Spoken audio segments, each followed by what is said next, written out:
नमस्कार दोस्तों, स्वागत है आप सभी का हमारे चैनल आरएसपी टेक में। तो दोस्तों, आज हमारी इलेक्ट्रिशियन थ्योरी की क्लास में हम पढ़ेंगे प्रतिरोधकों के संयोजन से संबंधित टॉपिक। तो आज का टॉपिक हमारा दोस्तों रहेगा प्रतिरोधकों के संयोजन। तो लिख लेते हैं टॉपिक हमारा आज का,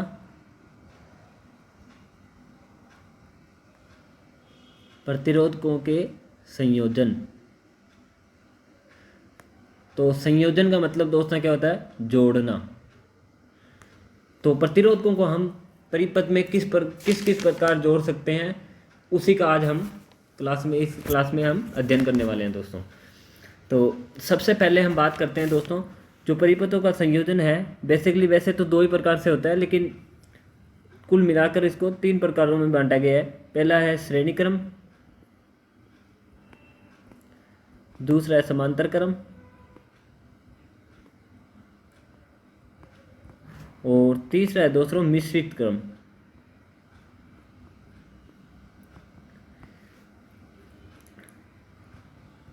ये हो गए तीन प्रकार।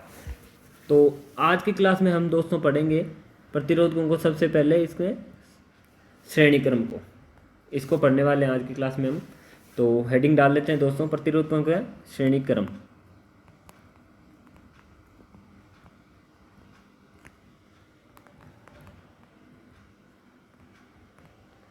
प्रतिरोधकों का श्रेणी क्रम। तो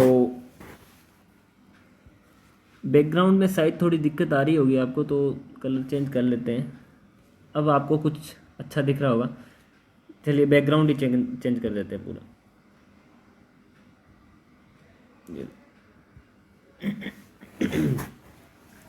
तो हम बात करते हैं दोस्तों प्रतिरोधकों के श्रेणी क्रम की। तो प्रतिरोधकों के श्रेणी क्रम को क्या बोलते हैं? दूसरा नाम इसका बोलते हैं दोस्तों श्रृंखला संयोजन, या तो श्रेणी क्रम संयोजन हो जाएगा, या इसको बोल सकते हैं श्रृंखला संयोजन। तो एक ही बात है, दोनों एक ही चीज़ है। चाहे तो इसको श्रेणी क्रम संयोजन बोल दो, चाहे श्रृंखला संयोजन बोल दो। ठीक है दोस्तों। तो अब बात करते हैं प्रतिरोधकों का श्रेणी क्रम संयोजन क्या होता है। तो दोस्तों, माना ये एक प्रतिरोध है, इसके दो सिरे हैं, सिरा 1 और सिरा 2।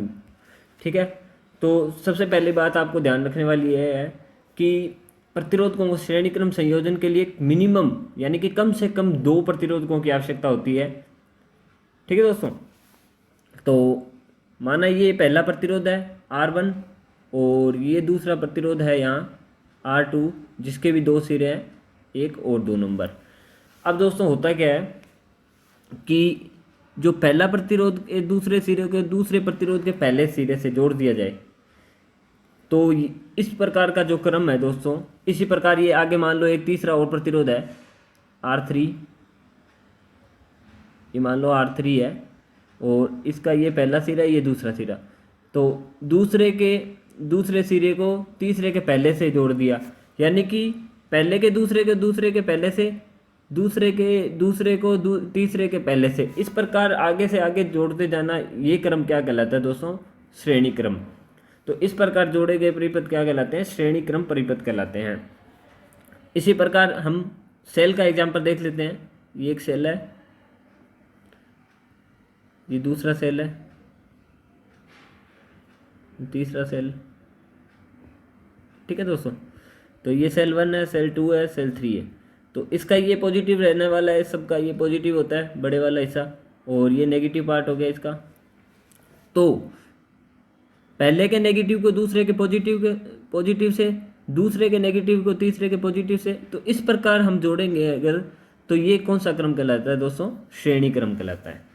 ठीक है, क्लियर है। अब हम बात करते हैं मेन इनमें क्या क्या चीज़ें कॉमन रहती है। तो इसका भी कलर चेंज कर ही लेते हैं। तो कॉमन क्या क्या रहते हैं इनमें, वो बात करते हैं। जैसे कि हमने पहला एग्जांपल उठा लिया है, ये हमने 3 प्रतिरोधक जोड़े थे, R1, R2 और R3, जो कि है श्रेणी क्रम में। तो दोस्तों इनमें हमें धारा वोल्टेज और प्रतिरोध की गणना करनी होती है इन परिपथों में। तो इनकी विशेषता, पहली विशेषता ये रहती है दोस्तों कि इनमें धारा प्रवाह का केवल एक मार्ग होता है।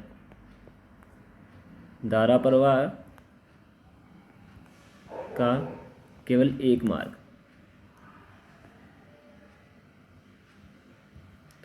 एक मार्ग या रास्ता होता है। ठीक है दोस्तों, तो ये सबसे बड़ी बात है इसमें ध्यान रखने वाली कि इसमें धारा प्रवाह का केवल एक ही रास्ता है। जैसे कि यहाँ देख सकते हो आप, ऐसे होकर ही धारा प्रवाहित होगी और कोई रास्ता नहीं है इसमें धारा प्रवाह का। यहाँ से धारा आएगी, जैसे मान लो ये परिपथ जुड़ा हुआ है तो यहाँ से जाएगी, ऐसे ऐसे ज़्यादा यहाँ आ जाएगी। ठीक है, तो इसमें धारा प्रवाह का केवल एक ही रास्ता होता है दोस्तों। ये सबसे बड़ी ध्यान रखने वाली बात होती है दोस्तों। और आपको ये भी ध्यान रखना है कि इनमें सभी में जो धारा का मान है दोस्तों, जैसे मान लो धारा इसमें टोटल धारा आई प्रवाहित हो रही है, तो सब में दोस्तों जो धारा का मान है वो सेम रहेगा। ठीक है, तो दूसरी बात यहाँ लिख लेते हैं, श्रेणी क्रम में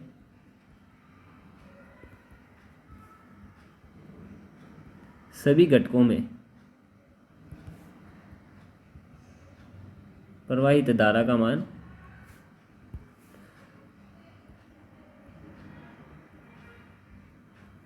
क्या रहता है दोस्तों, समान रहता है।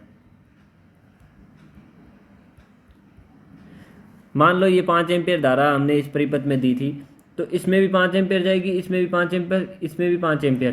क्लियर दोस्तों, तो इसमें श्रेणी क्रम परिपथ में क्या रहता है दोस्तों, धारा समान रहती है। पहली बात। दूसरी बात ये हो गई, पहली बात ये धारा के लिए एक ही मार्ग होगा। दूसरी बात ये कि सभी घटकों में से प्रवाहित धारा का मान क्या रहेगा, समान रहेगा।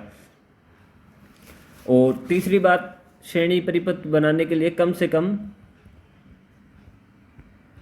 2 घटकों की आवश्यकता।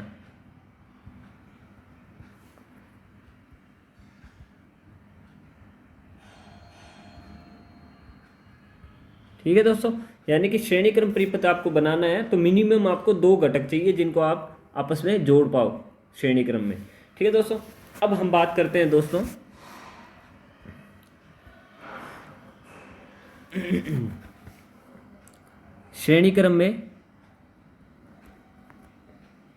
श्रेणी क्रम परिपथ में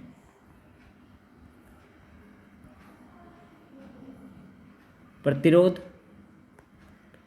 धारा व वोल्टता की गणना। तो दोस्तों अब हम देखते हैं कि श्रेणी परिपथ में किस प्रकार हम धारा की, किस प्रकार वोल्टेज की और किस प्रकार प्रतिरोध की गणना करते हैं। तो वो देखने के लिए सबसे पहले हम बात करते हैं दोस्तों ओम के नियम की। तो ओम का नियम दोस्तों क्या होता है, ओम का नियम,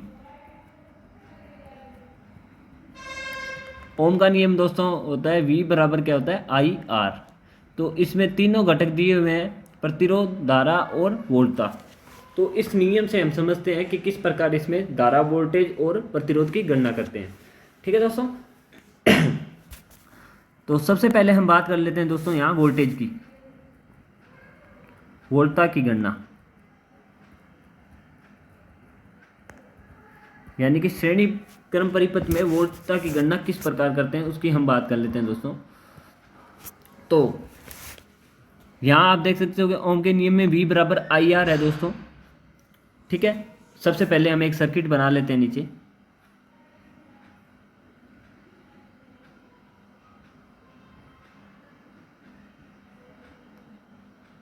एक बैटरी से जोड़ देते हैं इसको। ठीक है दोस्तों, यहाँ हो गई टोटल VT। अब इसमें जो वोल्टेज मिलेगी वो मिलेगी V1, V2, V3 और प्रतिरोध इसको मान लेते हैं R1, R2, R3 और धारा जो दोस्तों रहेगी वो कॉमन रहेगी तो इसको हम ले लेते हैं I से। ठीक है दोस्तों, तो अब हम इस परिपथ के हिसाब से देखते हैं कि इसमें वोल्टता की गणना कैसे होगी। तो वोल्टता की गणना दोस्तों जो टोटल VT है वो इसमें क्या है, डिवाइड हो जाती है V1 plus V2 plus V3 में। यानी कि जो वोल्टेज है वो अलग अलग प्रतिरोध अलग अलग वोल्टेज ड्रॉप करेगा। ठीक है दोस्तों, तो इसमें जो वोल्टेज, टोटल वोल्टेज होगी दोस्तों वो R1 के द्वारा जो खपत की जाएगी वो V1 हो जाएगी, R2 के द्वारा V2 और R3 के द्वारा V3। ये टोटल खपत करके ये टोटल जो वोल्टेज आएगी वो इन तीनों का बीजगणितीय योग होगा। क्लियर दोस्तों। उसके बाद हम बात करते हैं VT को ज्ञात करने का एक और सूत्र होगा दोस्तों। VT बराबर हो गया I1R1 plus I2R2 plus I3R3। हम बात कर रहे हैं दोस्तों इस परिपथ के हिसाब से। क्लियर है। अब ये जो सूत्र है दोस्तों, इसमें जो धारा है वो मैंने आपको बताया था, धारा आपकी हमेशा कॉमन रहेगी। अब आपको क्या है, धारा को प्रतिरोध से मल्टीप्लाई करके और तीनों को जोड़ देना है, तो आपका जो टोटल VT आ जाएगी, यानी कि टोटल वोल्टेज आ जाएगी। जो स्रोत वोल्टेज है वो टोटल कितनी रहती है वो आ जाएगी। क्लियर दोस्तों। ये हो गए दो सूत्र वोल्टेज ज्ञात करने के, किसमें, श्रेणी क्रम परिपथ में। क्लियर है। उसके बाद हम बात करते हैं दोस्तों श्रेणी में धारा। श्रेणी परिपथ में धारा की गणना। तो दोस्तों धारा की गणना किस प्रकार करते हैं वो देख लीजिए। हाँ, तो ओम के नियम से दोस्तों I बराबर क्या होता है, I बराबर होता है V/R। तो दोस्तों टोटल अगर वोल्टेज आपके पास होगी, कुल वोल्टेज, और आपके पास होगा कुल प्रतिरोध, तो आप दोस्तों जो कुल धारा जो परिपथ में से प्रवाहित है वो आप ज्ञात कर सकते हो। क्लियर दोस्तों। या आप क्या कर सकते हो, किसी भी एक में से प्रवाहित धारा ज्ञात कर लो। यानी कि V1 अगर आपको पता है और R1 पता है तो आप डिवाइड कर लो, जो धारा I1 आएगी वही पूरे परिपथ में रहने वाली है। क्योंकि मैंने आपको पहले ही बता दिया था, जो श्रेणी क्रम परिपथ होता है उसमें प्रवाहित धारा का मान समान रहता है। सब में से, सभी घटकों में से प्रवाहित धारा का मान क्या रहेगा दोस्तों, समान रहेगा। ये हो गया पहला तरीका। दूसरा मैंने आपको बता दिया कि यदि आपको टोटल वोल्टेज और टोटल प्रतिरोध आपको पता है तो आप उसको ज्ञात कर सकते हो। कैसे, तो इसका एक और, इसको एक तरीके से लिख सकते हैं। तो जो टोटल धारा इस परिपथ में रहने वाली है वो क्या रहती है दोस्तों, सभी में समान रहती है। यानी कि I1 बराबर I2 बराबर I3। हम ये बात कर रहे हैं दोस्तों इस परिपथ के आधार पे। ठीक है, तो हमने सिर्फ 3 धाराएं ली। तो श्रेणी क्रम में जो धारा का गणना का सूत्र होता है दोस्तों वो ये रहता है I1 I2 I3, या जितनी भी धाराएं हैं वो श्रेणी क्रम परिपथ में क्या है दोस्तों, समान रहेगी। यदि आपने एक की धारा निकाल ली तो सभी में धारा प्रवाह का मान क्या रहेगा दोस्तों, समान रहेगा। तो ये हमारी बात होगी दोस्तों धारा की। अब हम बात करते हैं तीसरी चीज की, जो कि है प्रतिरोध। चलो पूरा लिख देते हैं। श्रेणी परिपथ में प्रतिरोध की गणना। श्रेणी क्रम परिपथ में प्रतिरोध की गणना,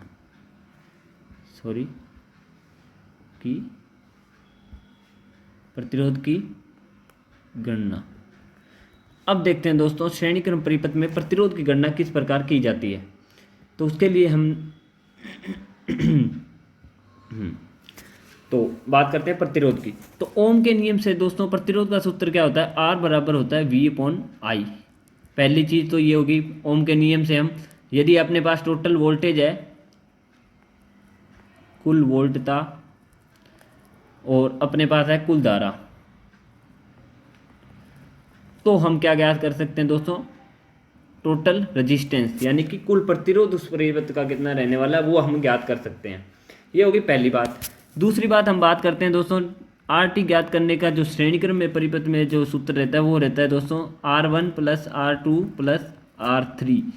ये हम जो सर्किट डायग्राम बनाया था उसके आधार पे हमने R3 लिखा था। यदि उसमें और भी प्रतिरोध है, 10 प्रतिरोध है, तो R10 तक ये जुड़ जाएंगे सभी।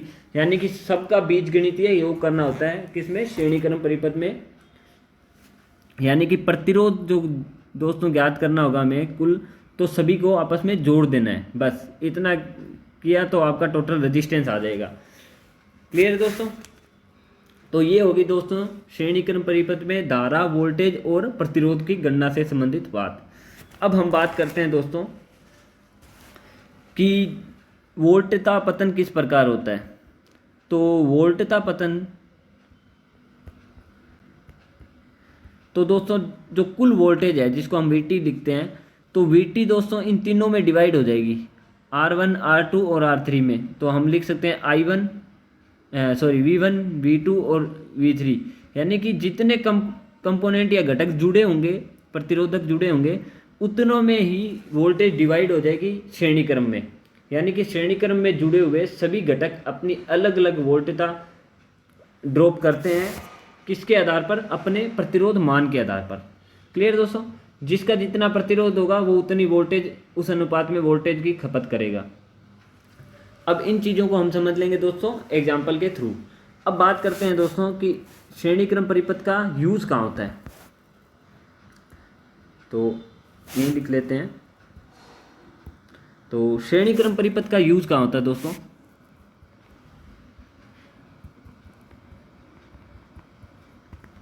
श्रेणी क्रम परिपथ का उपयोग, तो दोस्तों मैंने आपको कुछ टॉपिक करवाए थे जिसमें मैंने फ्यूज़ का बताया था। तो फ्यूज़ हमेशा दोस्तों क्या लगता है? श्रेणी क्रम में लगता है।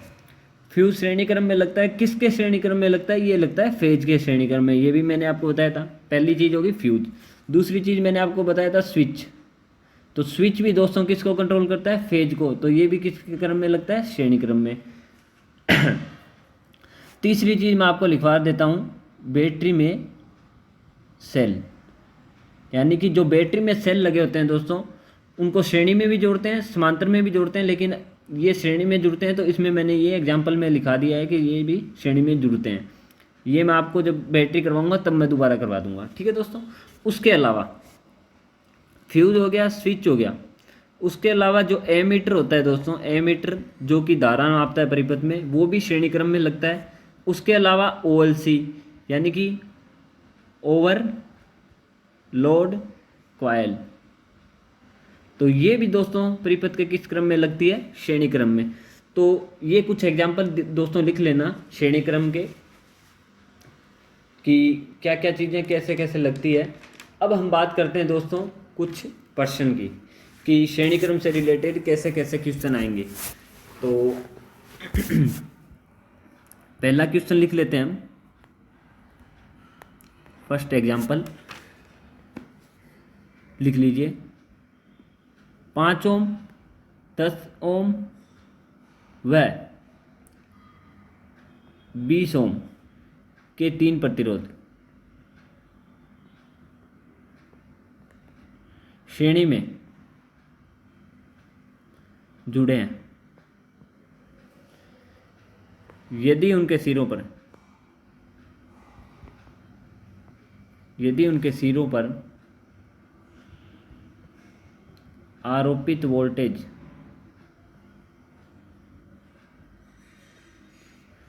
70 वोल्ट हो तो ज्ञात करें। अब ज्ञात क्या क्या करना है इनमें दोस्तों? पहली चीज़ ज्ञात करनी है हमें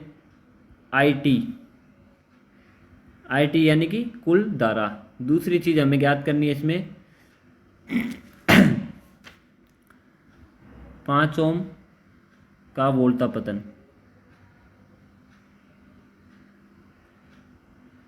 इसी प्रकार तीसरी चीज़ ज्ञात करनी है 10 ओम का वोल्टा पतन। चौथी चीज़ हमें ज्ञात करनी है 20 ओम का वोल्टा पतन। क्लियर दोस्तों? तो ये चीज़ें हमें ज्ञात करनी है। तो सबसे पहले हम बात करते हैं दोस्तों इसमें टोटल धारा की। तो टोटल धारा ज्ञात करने का सूत्र दोस्तों क्या होता है? ओम के नियम से टोटल धारा ज्ञात करने का सूत्र दोस्तों होता है IT बराबर क्या होगा? VT/RT। तो हमारे पास क्या क्या आंकड़े इसमें उपलब्ध है? हमें धारा तो ज्ञात ही करनी है, लेकिन हमारे पास जो टोटल वोल्टेज है वो दोस्तों कितनी दी हुई है? 17 वोल्ट। अब बात करते हैं हम टोटल RT की। तो RT ज्ञात करने का सूत्र मैंने दोस्तों बताया था। RT बराबर क्या होता है इसमें श्रेणी में? R1 + R2 + R3 dash dash dash, जो भी जितने भी जुड़े हैं RN, जितनी भी इनकी संख्या होगी वो सभी जुड़कर इसमें क्या आ जाता है? प्रतिरोध का मान। तो दोस्तों क्षमा चाहता हूँ, थोड़ा डिस्टर्बेंस हो गया था, वो टंकी भर गई थी इसलिए थोड़ा शोर हो गया था। तो चलिए हम बात कर रहे थे दोस्तों टोटल रेजिस्टेंस की, यानी कि कुल प्रतिरोध दोस्तों हम श्रेणी में ज्ञात करते हैं। उसके लिए हम सभी को क्या है? जोड़ देते हैं आपस में। तो यहाँ टोटल प्रतिरोध क्या होगा दोस्तों, अब आप देख सकते हो 5 ओम प्लस 10 ओम प्लस 20 ओम, तो ये टोटल होता है दोस्तों 35 ओम, यानी कि 35 ओम। तो अब हम यहाँ सूत्र में मान रख देते हैं दोस्तों दोनों चीज़ों का। तो वी टी टोटल दोस्तों है 70 वोल्ट, और जो आर टी है वो है आपकी 35 ओम। तो अब हमने इन दोनों को डिवाइड किया तो दोस्तों आ गया कितना, 2, जो कि किस में रहेगा, एम्पेयर में, क्योंकि हमने धारा ज्ञात की है। तो पहला क्वेश्चन हमारा जो था उसका हमने मान ज्ञात कर लिया है, जो क्या है 2 एम्पेयर। ठीक है दोस्तों, अब हम बात करें कि I1 क्या रहेगी, I2 क्या रहेगी और I3 क्या रहेगी, यानी कि 5 ओम के प्रतिरोध में से प्रवाहित धारा क्या रहेगी, 10 ओम में से प्रवाहित धारा और 20 ओम में से प्रवाहित धारा क्या रहेगी। तो सबसे पहली बात मैंने यही बताई थी दोस्तों कि जो श्रेणी में जो जुड़े होते हैं घटक, उनमें सभी में से प्रवाहित धारा का मान समान रहता है, क्योंकि श्रेणी में से प्रवाहित धारा के लिए केवल एक मार्ग होता है। क्लियर दोस्तों, ये होगी बात पहले क्वेश्चन की। अब हम बात करते हैं दूसरे क्वेश्चन की कि 5 ओम के प्रतिरोध का वोल्टा पतन कितना होगा। तो हम याद करते हैं दोस्तों V1। तो V1 बराबर दोस्तों क्या हो गया, I1 बटे R1। तो I1 का मान आपको पता है दोस्तों सभी में सेम है, तो ये आ गया 2 एम्पेयर बटे में, सॉरी V1 बराबर हो जाएगा I1 इंटू R1। तो I1 का मान दोस्तों कितना है, 2 इंटू R1 का मान कितना है, 5, तो यानी कि ये आ गया 10 वोल्ट। ठीक है दोस्तों, तो ये हो गया यहाँ वोल्टा पतन कितना, 10 वोल्ट। इसी प्रकार हम बात कर लेते हैं दोस्तों V2 की। अब मैं बार बार सूत्र नहीं लिखूंगा, सीधा मान लिखूंगा। दूसरे में क्या है, 2 इंटू 10, तो ये आ गया आपका 20, और ये आ जाएगा 2 इंटू 20, यानी कि ये आ जाएगा 40। अब इसके बाद हम बात करते हैं दोस्तों टोटल VT हमने कितनी ली थी, VT बराबर कितना था, VT था 70। अब हमने एक सूत्र लिखा था VT बराबर V1 plus V2 plus V3, या जितने भी वोल्टा पतन करने के घटक है उनको जोड़ते हैं। तो अब इससे हम सिद्ध करके देख लेते हैं। तो हमने जोड़ा 10 और 20 कितने हुए, 30 और 40, ये हो गया 70, यानी कि जो VT है टोटल वो सभी घटकों के वोल्टा पतन के क्या है, योग के बराबर होता है। क्लियर दोस्तों, तो ये हमारा हो जाता है फर्स्ट क्वेश्चन क्लियर। इसके बाद हम बात करेंगे दोस्तों नेक्स्ट क्वेश्चन की।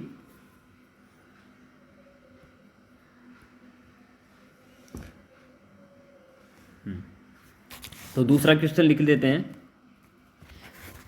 यदि 5 ओम व 10 ओम के 2 प्रतिरोध, यदि 5 ओम व 10 ओम के 2 प्रतिरोध श्रेणी में जुड़े हैं,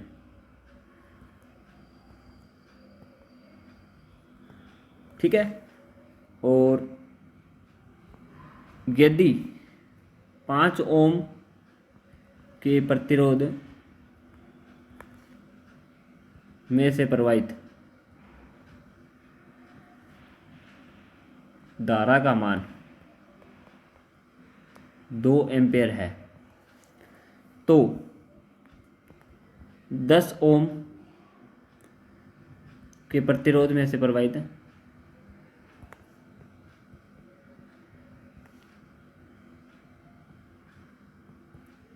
प्रवाहित धारा क्या होगी,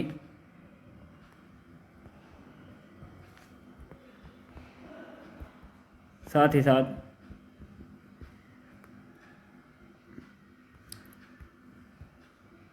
साथ स्रोत वोल्टेज का मान भी बताएं।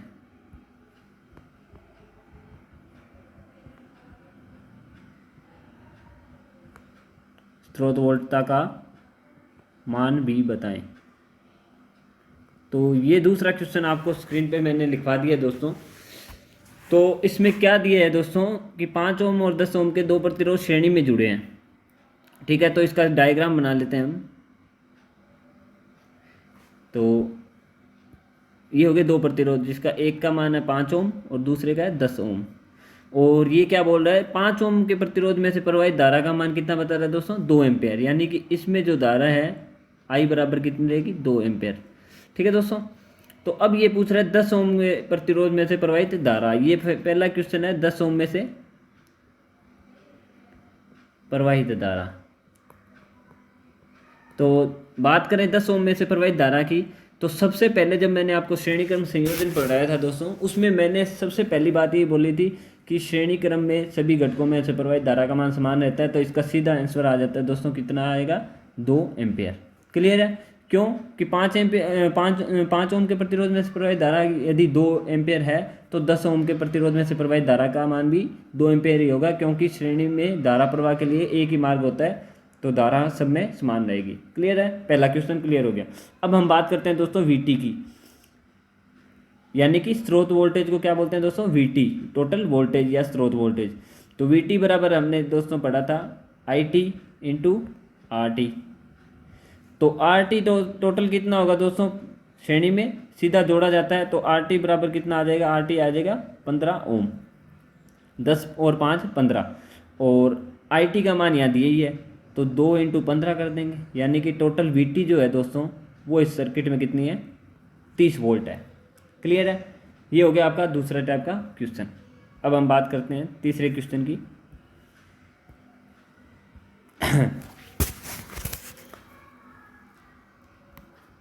यदि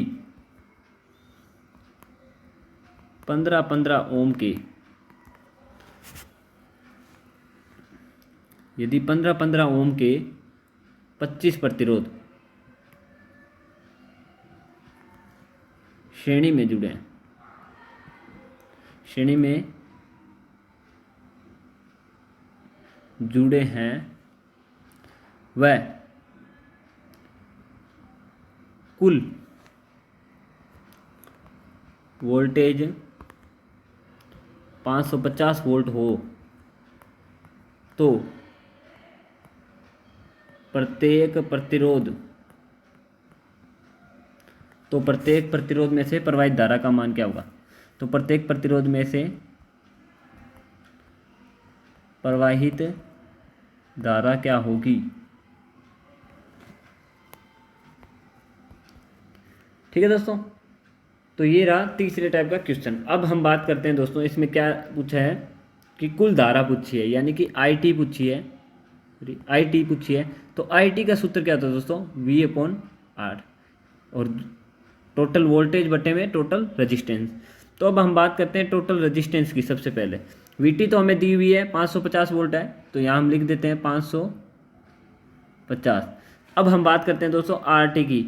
तो श्रेणी में एक चीज़ आपको ध्यान रखनी है दोस्तों, जब प्रतिरोधक समान हो तो R इंटू N करना है, यानी कि एक प्रतिरोध का मान इंटू प्रतिरोधकों की संख्या। तो यहाँ दोस्तों कितने दिए प्रतिरोधकों का प्रतिरोध मान दिया 15 ओम, इंटू मल्टीप्लाई कर देंगे हम 25 से। ठीक है दोस्तों, तो ये आ गया 250 और 125।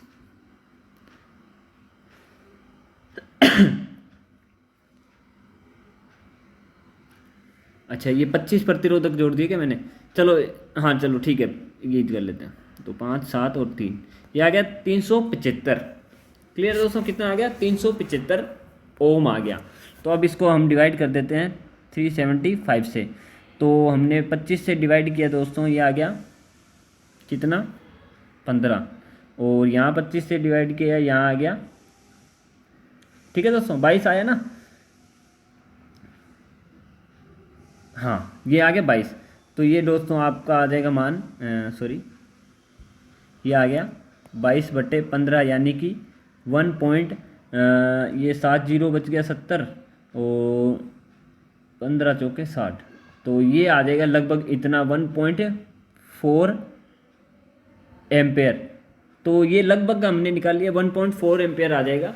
तो जो कि IT का मान यदि आया है दोस्तों 1.4 एम्पेयर, तो आपको पता है मैंने एक बात लिखवाई थी सबसे पहले कि श्रेणी में सभी घटकों में धारा प्रवाह का मान समान रहता है, यानी कि सब में क्या रहेगा, I का मान क्या रहेगा दोस्तों, 1.4 एम्पेयर रहेगा। तो ये हो गया आपका तीसरे टाइप का क्वेश्चन। अब हम बात करते हैं कुछ और इम्पोर्टेंट चीज़ों की। तो अब हम बात करते हैं दोस्तों श्रेणी में शॉर्ट या ओपन सर्किट होने पर, श्रेणी परिपथ में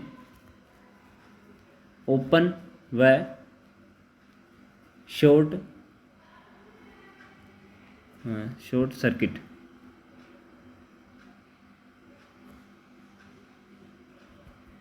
होने पर क्या होगा,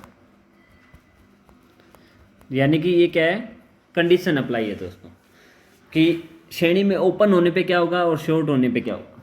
तो सबसे पहले हम एक सर्किट बना लेते हैं श्रेणी परिपथ का, जिसमें हमने 3 प्रतिरोधक जोड़े हैं दोस्तों, R1, R2, R3। तो फर्स्ट कंडीशन ले देते हैं हम ओपन होने पर, यानी कि श्रेणी में ओपन होने पे क्या होता है। तो हम बात करते हैं दोस्तों, मान लो ये R3 है वो ओपन हो गया यहाँ से, तो अब क्या होगा दोस्तों, क्या इस परिपथ में से धारा प्रवाहित होगी। अब इसको हम जोड़ देते हैं एक वोल्टेज स्रोत से, ठीक है दोस्तों, ये जोड़ दिया हमने, या मान लो 50 वोल्ट दे रहे हैं हम, ठीक है। तो सबसे पहली बात, क्या इसमें से धारा प्रवाहित होगी, नहीं, क्यों कि जब मार्ग ही खुल गया तो धारा प्रवाहित नहीं होगी। तो सबसे पहले हम यहाँ लिख देते हैं I बराबर क्या होगा, 0, ठीक है दोस्तों। अब हम दूसरी बात करते हैं टोटल रेजिस्टेंस की। तो RT दोस्तों क्या रहेगा, कुछ बदलाव आएगा RT में, RT दोस्तों क्या होगा, अनंत होगा। क्यों, क्योंकि इसमें धारा प्रवाह जब शून्य है तो धारा का विरोध कितना हो रहा है, अनंत हो रहा है, तभी तो धारा प्रवाहित नहीं हो रही। तो इसमें जो दोस्तों RT रहेगी वो रहेगी इन्फिनिट, यानी कि अनंत। अब हम बात करते हैं दोस्तों टोटल वोल्टेज, क्या ये वोल्टा पतन करेगा, जी नहीं, क्योंकि जब तक धारा प्रवाहित नहीं होगी, सर्किट कंप्लीट नहीं होगा, तब तक कोई भी घटक वोल्टा पतन नहीं करता। तो यानी कि जो टोटल वोल्टेज है वो इन 2 सिरों पे आपको प्राप्त हो जाएगी। यहाँ अगर आप वोल्ट मीटर लगाते हो तो टोटल यहाँ क्या दिखाएगा, यहाँ दिखाएगा 50 वोल्ट। तो ये होगी दोस्तों, यानी कि ओपन की कंडीशन में, श्रेणी में यदि ओपन होता है कोई भी घटक, तो कोई भी युक्ति कार्य नहीं करती। पहली बात, कोई भी युक्ति कार्य नहीं करती, धारा का मान शून्य होगा, प्रतिरोध का मान अनंत होगा, और जो टोटल वोल्टेज है वो ओपन हुए सिरों पे आपको प्राप्त हो जाएगी। क्लियर दोस्तों। अब हम बात करते हैं दूसरी कंडीशन की, जो है शॉर्ट होने पर,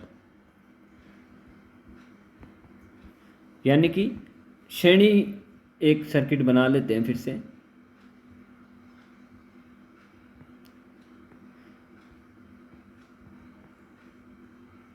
ठीक है दोस्तों, तो हमने एक सर्किट बनाया। अब क्या हुआ दोस्तों, किसी कारणवश ये जो 2 नंबर का, पहले इनको नाम दे देते हैं R1, R2 और R3।